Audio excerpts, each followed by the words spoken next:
Hello students, welcome you all at history self study. आज का हमारा टॉपिक है बैटल ऑफ प्लासी।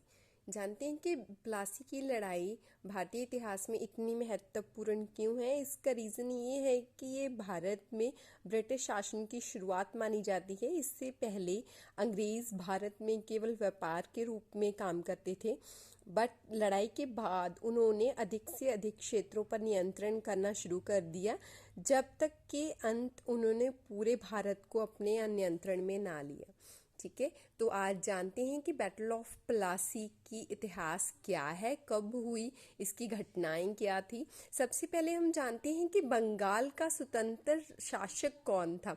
अगर आप जानते होंगे, आपने सिराजुद्दौला के बारे में तो ज़रूर सुना होगा, बट आपने क्या इसके शासक यानी कि मुर्शिद कुली खान के बारे में सुना है। असल में मुर्शिद कुली खान जो थे वह 1717 में मुगल शासक फर्रुखशियर द्वारा बंगाल का सूबेदार बनाए गए थे।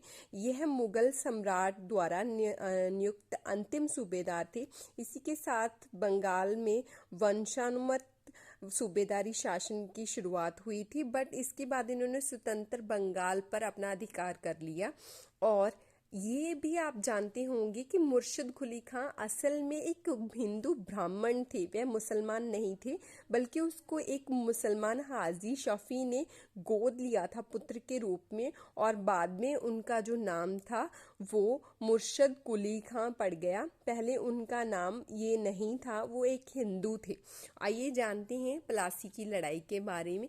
प्लासी की लड़ाई 23 जून 1757 को हुई थी। यह ब्रिटिश ऑफिसर लॉर्ड क्लाइव तथा नवाब ऑफ बंगाल सिराजुद्दौला के विचकार हुई थी। इंडिया में जब ब्रिटिशर्स के लिए यह पहली ऐसी लड़ाई मानी जाती है जिन्होंने भारत में असल में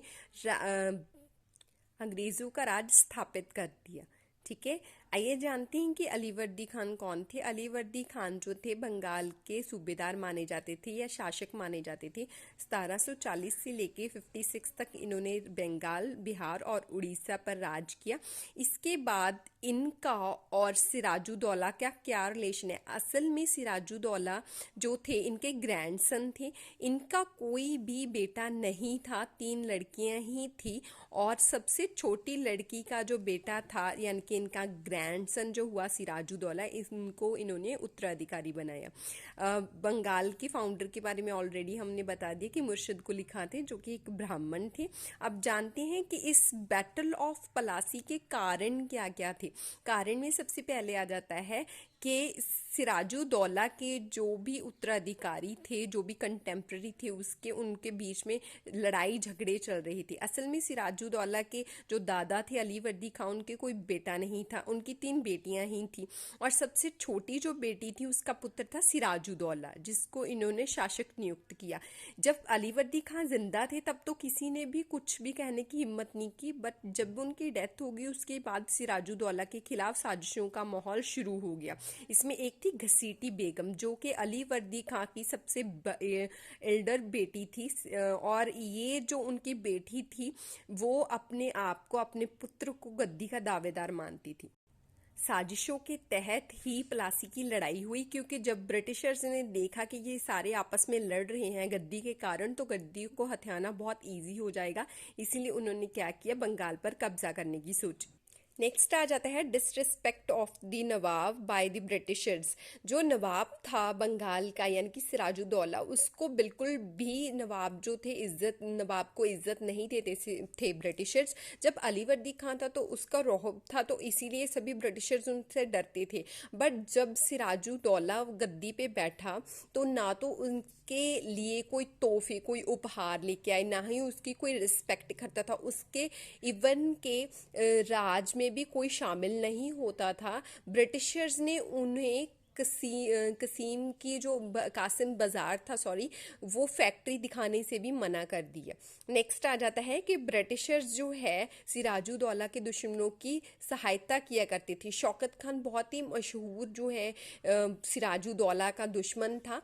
ये नवाब की जो आंटी थी उसका बेटा था और ये भी नवाब बनना चाहता था। और इस बात से सिराजुद्दौला को बहुत गुस्सा आया कि अंग्रेज इसकी हेल्प करती है। जो कृष्णदास था वो भी फाइनेंस मिनिस्टर था, जो सिराजुद्दौला का उसका बेटा था, जिसने बहुत सारा घपला किया था। बट अंग्रेज़ों ने उन्हें शरण दी थी इन दोनों के, इसीलिए जो सिराजुद्दौला है वो अंग्रेज़ों के खिलाफ चले गए और ये दुश्मनी का एक कारण बना प्लासी की लड़ाई का। फोर्टिफिकेशन ऑफ कलकत्ता के अगर बारे में देखें, कलकत्ता की जो किलेबंदी की, दैट मीन्स कि उस टाइम फ्रेंच भी राज करते थे। जब उनको सुल्तान ने या फिर नवाब ने मना किया कि आप किलेबंदी ना करो, वह तो मान गए, बट ब्रिटिशर्स ने इनकी जो भी आदेश थे उनका पालन नहीं किया, बल्कि किलेबंदी जारी रखी। मिसयूज ऑफ कमर्शियल प्रिविलेज, जो कमर्शियल व्यापार संबंधी जो उनको रियायतों मिली हुई थी अंग्रेज़ों को, उसका ये मिसयूज़ करती थी। 1717 में फारूकशीर जो कि एक मुगल बादशाह था, उसने अंग्रेज़ों को कुछ रियायतें दी थी कि आप साल में 3000 रुपये दे के फ्री ट्रेड जो है कर सकते हैं बंगाल, बिहार और उड़ीसा में। बट उन्होंने क्या किया, लेटर उन्होंने मिसयूज़ करना स्टार्ट कर दिया, इंडियंस को ब्राइब देनी, रिश्वत देनी स्टार्ट कर दी, जिसके साथ क्या हुआ, फाइनेंशियल लॉस जो है नवाब को होना स्टार्ट हो गया, क्योंकि जो भी टैक्स का पैसा आता था वो अभी जो है शाही खजाने में आना बंद हो गया, जिसके कारण नवाब जो है और ब्रिटिशर्स जो है उनके विचकार दुश्मनी जो है पैदा हो गई। कैप्चर ऑफ कासिम बाजार एंड कलकत्ता बाय नवाब, नवाब ने जब उनको किलेबंदी करने को मना किया, वो नहीं माने, तो नवाब ने कासिम बाजार की जो फैक्ट्री है और कलकत्ता है उन दोनों पर अपना अधिकार कर लिया। 20 जून 1756 में ये अधिकार किया गया, जिसके कारण ब्रिटिशर्स जो है नवाब के खिलाफ भड़क गए। नेक्स्ट है ब्लैक होल ट्रेजेडी, जो कि 20 जून 1756 को हुई। ये बहुत ही फेमस टॉपिक है ब्लैक होल ट्रेजेडी। ये होलवेल जो है इसने इंसिडेंट देखा था, ये माना जाता है, इसने अपनी पुस्तक में ये ट्रेजेडी लिखी है, इसीलिए इसको ब्लैक होल इसके नाम से ये ट्रेजेडी को जाना जाता है। उसने बताया था कि नवाब ने जब एक रूम था, जब ब्रिटिशर्स को हराया, तो एक 18 फीट लेंथ का और 14 फीट 10 इंचेस विड्थ का एक रूम में 146 ब्रिटिश कर्मचारियों को कैद कर लिया जब उनको हराया गया था। बट जब जून के दिनों में उनको कैद किया गया, तो उसमें से 123 जो पर्सन थे, 146 में से वो मर गए और सिर्फ 23 पर्सन ही जिंदा रह सके। तो इस इंसिडेंट को बोलते हैं ब्लैक होल ट्रेजेडी। बट ये माना जाता है कि ब्लैक होल नाम का कोई, होलवेल नाम का कोई पर्सन नहीं था, और ऐसा हो ही नहीं सकता कि इतने पर्सन गर्मी की वजह से मारे जाएं, और इतने छोटे कमरे में इतने पर्सन्स को डालना भी अपने आप में पॉसिबल नहीं है। तो ये इंसिडेंट जो है फिक्शन माना जाता है, रियल नहीं माना जाता।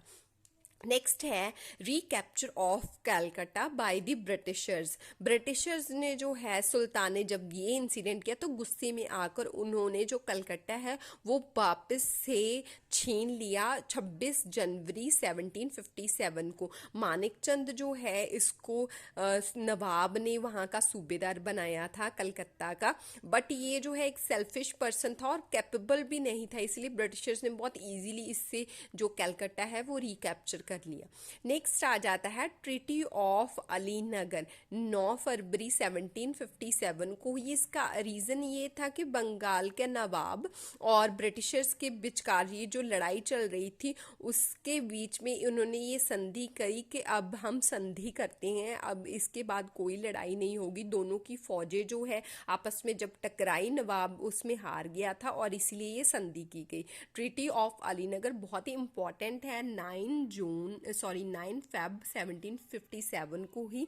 और इसकी शर्तें ये थी कि जो नवाब है वो उनको परमिट जो है, दस्तखत जो है, जो भी कमर्शियल प्रिविलेज है वो वापस करेगा, उनको कलकत्ता की किलेबंदी करने के लिए ब्रिटिशर्स को परमिशन देगा, जो भी ब्रिटिशर्स का लॉस हुआ है, जो भी उनके आदमी मारे गए हैं या जो भी हथियार वगैरह का खर्चा हुआ है, वो भी नवाब जो है उनको देगा। और नवाब उनको अलाउ करेगा कलकत्ता में नए सिक्के जो है बनाने के लिए। ठीक है, नेक्स्ट आ जाता है कैप्चर ऑफ चंदेर नगर। चंदेर नगर जो है वो फ्रांस के जो बस्तियां थी उनका अड्डा था। यहाँ पे फ्रांस का राज था, फ्रेंच जो कॉलोनीज हैं उनका राज था।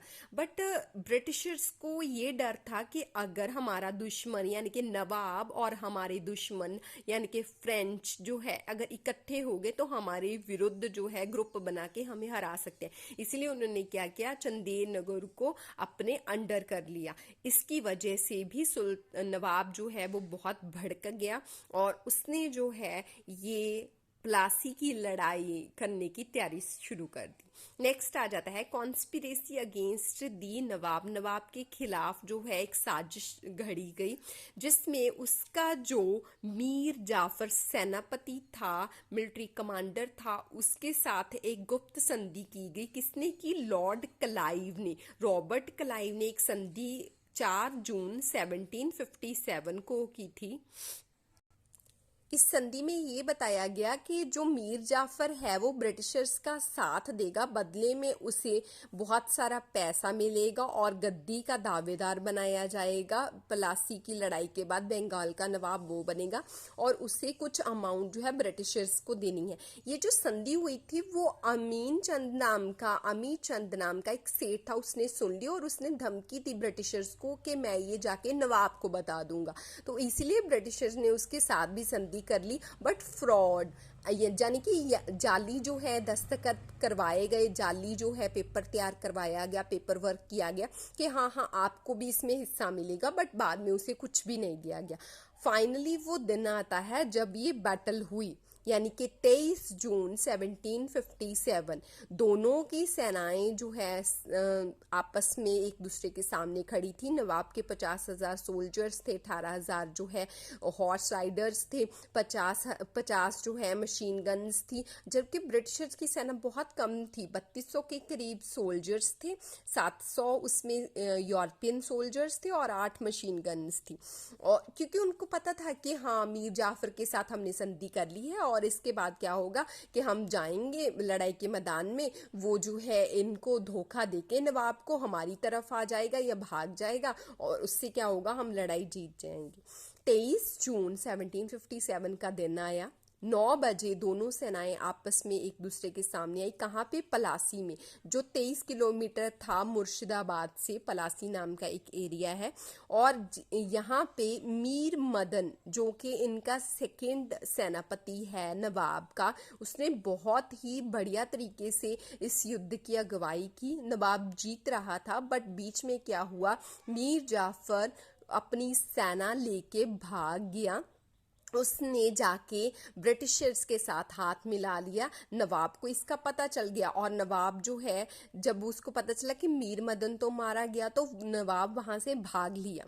भागते भागते उसको मीर जाफर के पुत्र यानी कि मीरन ने अरेस्ट कर लिया, अरेस्ट करके उसे मार दिया।